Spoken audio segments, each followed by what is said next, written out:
Greetings, YouTubians, and welcome back to Wayne Sharp World, where today we're going to be taking a look at the newly released version of the Pena X-Series Mula. Now, before I go any further into this review, I'd like to thank you guys for tuning in today. If you like what you see, please do me a huge favor, hit the subscribe button, follow along, and I will continue to bring you the content.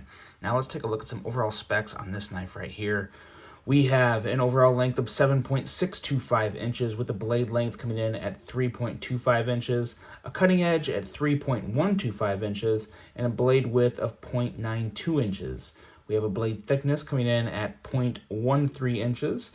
That blade is M390 with a modified sheep's foot blade, a flat grind, a handle length coming in at 4.5 inches, with a handle thickness at 0.51 inches. We have a handle width coming in at 0.88 inches with a handle material of titanium with micarta inlays, a user of tip-up right-hand only carry, a weight right around 4.1 ounces, designed by the one and only very talented Enrique Pena, and a price at $274.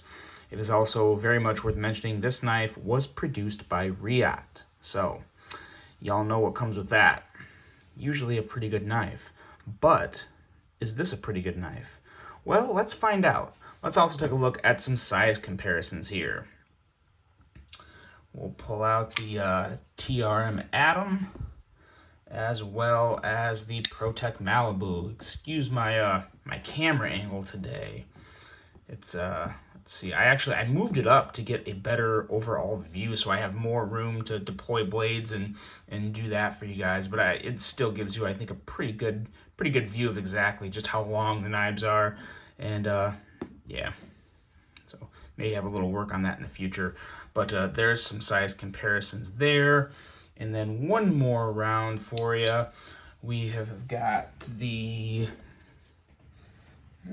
holding up. Here we go. The Benchmade Bug Out, as well as the Spyderco Smock. So I think that should definitely do the trick when it comes to size comparisons and just exactly what we have here. It's a very nice size knife. It's not too big, it's not too small. It really is kind of my happy area of knife size. It's just, it's really good. It's what really works for me and what I definitely prefer.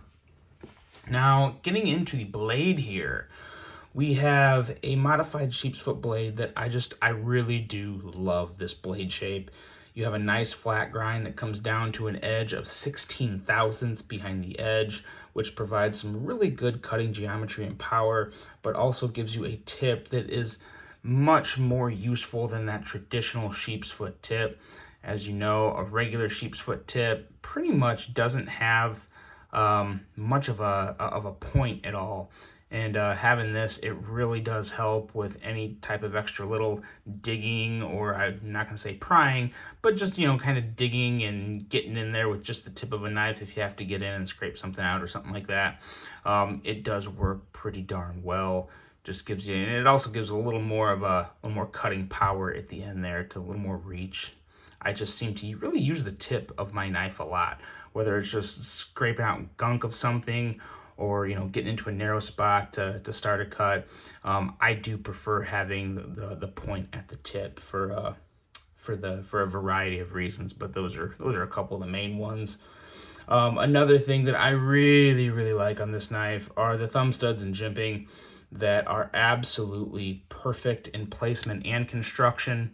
You have jimping that comes all the way down, so that's going to double as the front flipper and a very nice place to put your thumb when the knife is open. And the placement of these thumb studs and size of the thumb studs and the milling you have here on the thumb studs, it just gives excellent traction and just the perfect feel to kick that blade out. Very well done in regards to that.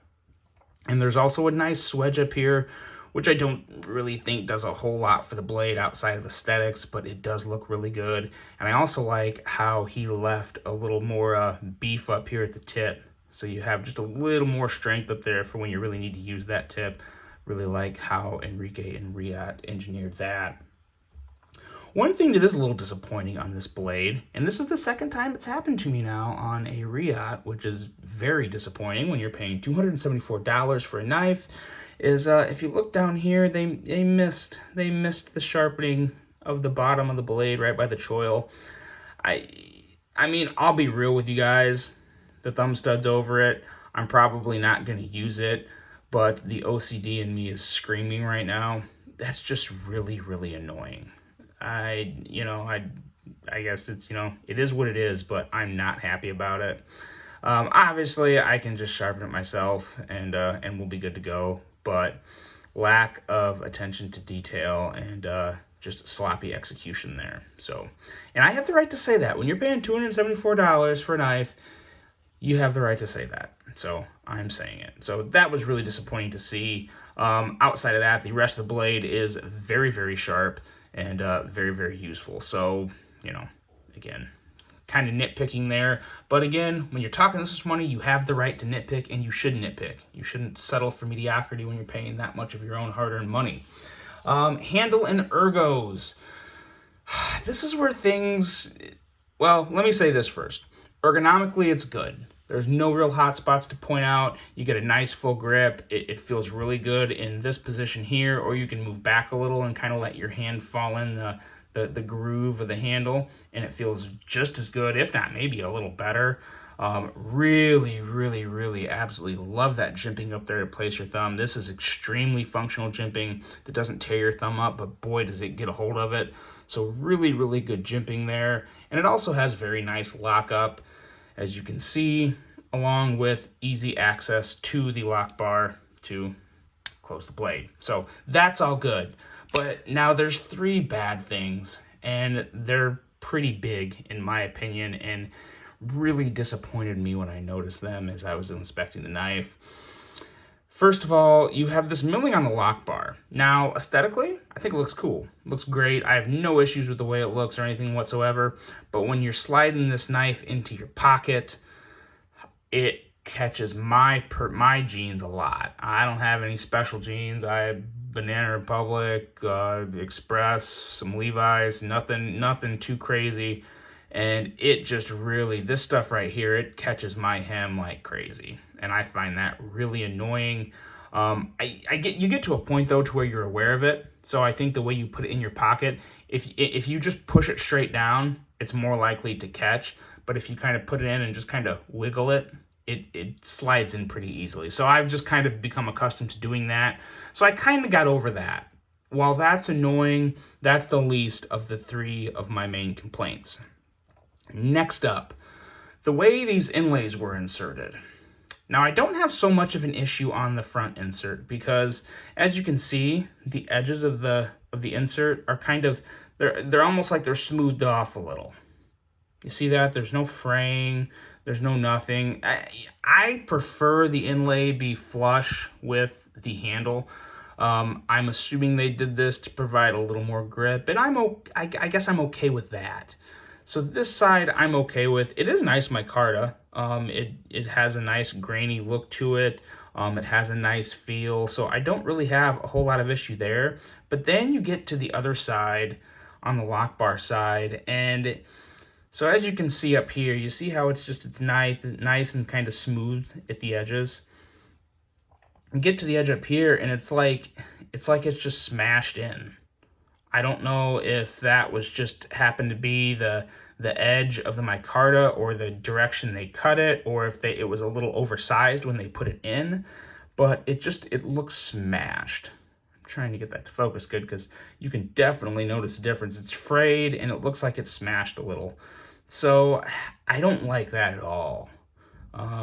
These are little things that I really nitpick on a knife, especially when, again, you're paying a lot of money. Now, I will say, well, I'll get to the price here at the end as far as what I think on the price, but I just don't like the way they did these inserts. I wish they would have been flush, but I will also say if this side looked like this side around the edges, maybe I wouldn't be so upset. So I think it's more just the nature and how this one turned out, because it just looks kind of, to me, this doesn't look patinaed, it looks smashed in. That's where my issue is. You know, again, that's just how I feel. Let me know what you guys think. What do you think about these micarta inlays? I don't like the way that was executed. But now the biggest gripe and the most important gripe, something that you should never have an issue with on a knife of this caliber, is the pivot. Now the pivot looks fine, doesn't it? It does. It looks actually really good. These are free spinning pivots. Yeah. Why they would put free spinning pivots on a knife this expensive, I don't get, I don't like. It's super, super annoying. When I went to disassemble this, it was just, I mean, yeah, I did it, but it's just a pain. It's a pain, it's an inconvenience, and it's something you shouldn't have to do on a knife this expensive. Again, you should have a locked pivot. You should have, you know, some type of a notch to where when you screw this pivot out, this one's not moving, or vice versa. Either one, I don't care. But don't make me go on each side with my Torx bits or my bits to unscrew this and have to go through all that hassle. And then, you know, it's hard to balance that pressure, especially when you're doing it for the first time if they have it down real tight, and then you risk, you know, doing that number where it kind of just pops out of your grip and you scratch it or something. You just shouldn't have to do that. It adds way too much difficulty to disassembling this knife, and it's highly annoying. If this knife was $50, okay, I won't complain. You know what? If it was under $100, I probably wouldn't complain that much. But the fact that this is re-op built, $274, should not have free spinning pivots. I'm done with that, but that really, really annoys me. Now, let's get on to the action. Oh, one other thing to note on this, which isn't totally the end of the world to me because I don't think this knife is too heavy, but as you notice, there's no internal milling whatsoever. So that's gonna, you know, that's a big reason why this knife is 4.2 ounces. They could have took some weight out there and improved the overall, you know, weight balance of the knife. But regardless, it is what it is. That's not the end of the world for me. Like I said, this knife is not too heavy for me to begin with, so no real issue there, but I think that was worth pointing out. Some internal milling would have been nice. Now, onto the action. And this is where it gets really good, because the action's absolutely amazing. It doesn't matter if you are front flipping it, or if you are thumb flicking it, or if you are middle finger flicking it. It's really, really, really good. And that is in large part due to what I would consider a perfectly tuned detent. I rarely say this about any knife with a front flipper and thumb studs, but in this case, I actually enjoy the thumb studs slightly more than the front flipper. And this is a Pena, which absolutely blows my mind. That's how good the action is on this. But I also want to point out, I know the first version of this Mula didn't have a true, like, obvious dedicated front flipper tab. It was more just flush, and you just so happened to be able to front flip it.